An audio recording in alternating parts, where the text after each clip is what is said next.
Welcome to MogulCast, where we uncover the stories behind the world's greatest business empires. Let's get into today's story. Phil Knight was worth $35.40 billion in 2025. But in 1964, he was a CPA selling shoes from the trunk of his car, facing bankruptcy. This is the full story. And it is worse than you think. Knight grew up in Portland, Oregon, the son of a newspaper publisher.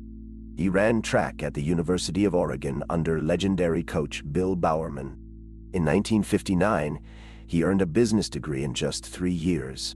We will come back to one specific decision. It is the key to everything. After a stint in the Army Reserve and a master's at Stanford, Knight traveled to Japan in 1962.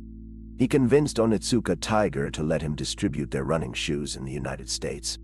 He had no money, no contract, just a handshake and a dream.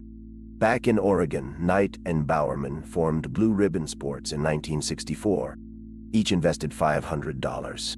Knight sold shoes from his car at track meets. By 1969, sales hit $1 billion doorway. But the bank was calling, and cash was running out. In 1971, Onitsuka cut ties. Knight needed a new brand.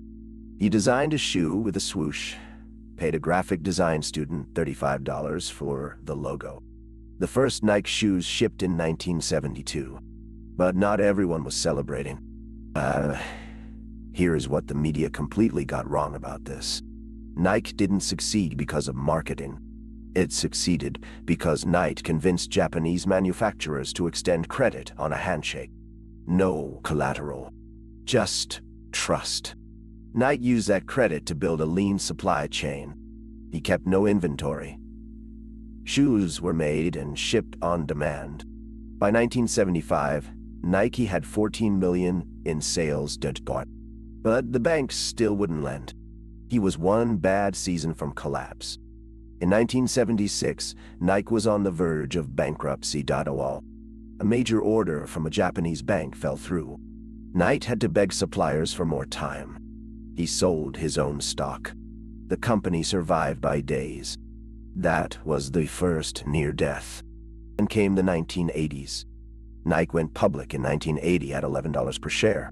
But by 1984, the stock had fallen to $2. Reebok had stolen the market. Knight bet everything on a rookie basketball player named Michael Jordan. He signed him for $500,000 a year. The Air Jordan line launched in 1985. The NBA banned the shoes for violating uniform rules. Nike paid the fines and turned the ban into a marketing triumph. Sales exploded. And if you have made it this far, you already understand something most analysts completely missed. Nike became the world's largest sportswear company by 1990. Knight's net worth soared. He stepped down as CEO in 2004, but remained chairman until 2016. Under his watch, Nike changed how athletes are marketed, making stars into brands. By 2025, Nike had over $50 billion in annual revenue. Knight's personal fortune hit $35.40 billion. He donated hundreds of millions to his alma maters. But the handshake that started it all, that moment of trust, remained the foundation. Remember that decision we mentioned at the start? The handshake with Onitsuka Tiger. Here's what it actually cost. It cost Knight everything. His career, his savings, his reputation. But it also bought him a partnership that launched a global empire. Nike's market cap, over $160 billion. Employees, more than 70,000. Shoes sold annually, over 1 billion pairs. Phil Knight's net worth, $35.40 billion. All built from a handshake and a trunk full of running shoes. Lesson: trust is the most undervalued asset in business. Knight had no money, no factory, no contract, but he had a handshake.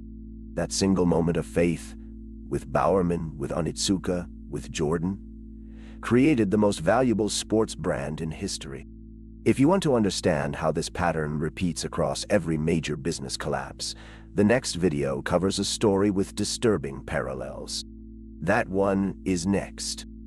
That's the story for today on MogulCast.